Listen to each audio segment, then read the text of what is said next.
we just arrived here sa aming accommodation, which is Road Garden Villas. Dito lang siya sa General Luna and sobrang access. Ayan siya.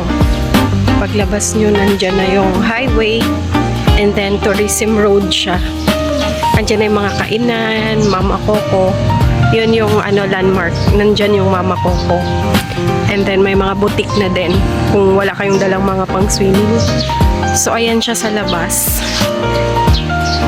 Ayun guys, na-confirm ko na hindi pa rin nagtataas yung price nung tourist van. From airport to General Luna, 300 pesos each yung siningil sa amin. Bali, dalawa kami, 600 pesos. So, ayun, hindi pa rin nagtataas kahit nagtaas na yung gasolina. Akala ko kasi 350 each na siya. Hindi pala, 300 pesos each pa rin. Tapos din namin, bigyan ko kayo ng room tour mamaya kasi 11 AM pa lang guys and 2 PM pa yung check-in. So, mamaya, i-room tour ko kayo. Rin sa inyo na affordable lang ditong pinagstayhan namin for 3 nights. Nakuha ko lang siyang mga parang nasa 5,200 ganon. Tapos yung nag-extend kasi kami ng another 3 nights dito, so total ng stay namin dito is 6 nights. 6 nights and then yung additional na 3 days ko 4 days 3 nights is nasa 5,700. So, mura pa rin. Kasi nung dinivide ko siya, parang nasa 1,900 lang siya for 2 packs na. Siya kasi nasa General Luna naman yung location. So, nasa Tourism Road. Ayan yung itsura niya. So, andun yung asawa ko natutulog kasi antok na antok siya dahil kaninang 6 AM yung flight namin. Ayan. Tour ko kayo mamaya.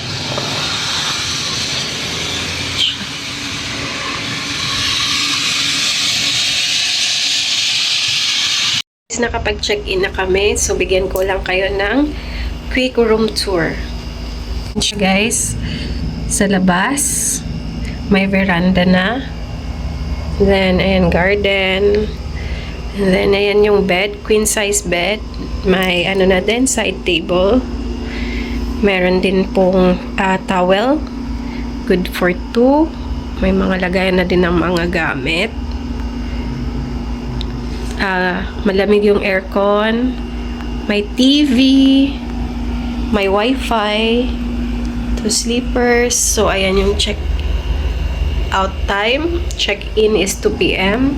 So, kung wala namang guest, pwede naman po, free lang naman po mag-check-in ng maaga. Ayan, may mirror na. Tapos, dito naman sa CR is may hot shower na sila. Shampoo, body wash. And then, meron na ding toothpaste, toothbrush, tissue. May mirror na din. So, ayan guys. For 1,900 per night, good for 2 packs. Meron na kayong ganyan, queen size bed and ganitong room.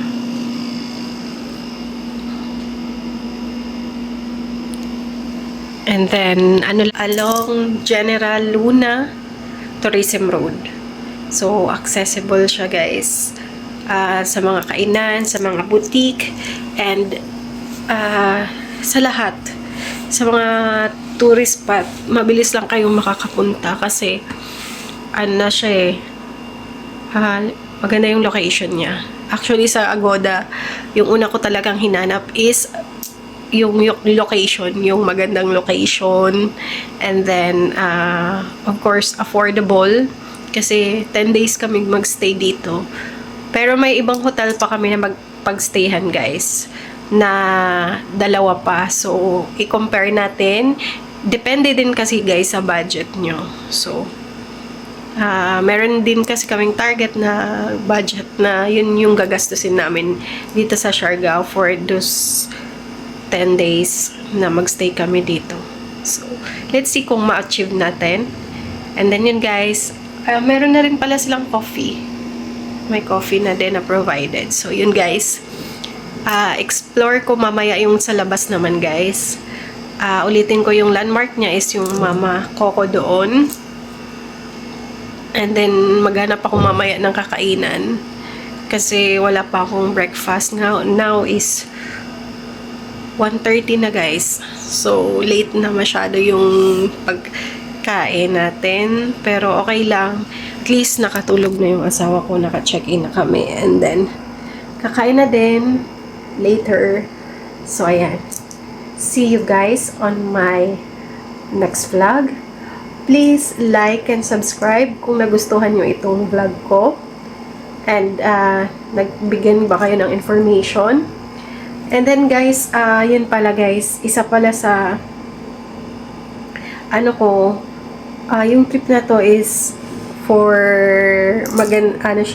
slow, hindi masyadong rush sa mga tours. Ganon.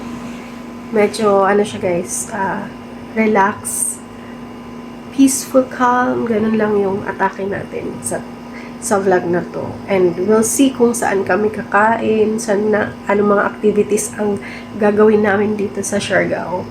Kasi today is our first day. So, tingnan natin guys sa mga susunod na araw kung saan kami makakapunta ng mga tourist attraction dito. And kung saan kami kakain. So, we'll see. And thank you guys for watching and see you on my next one. God bless.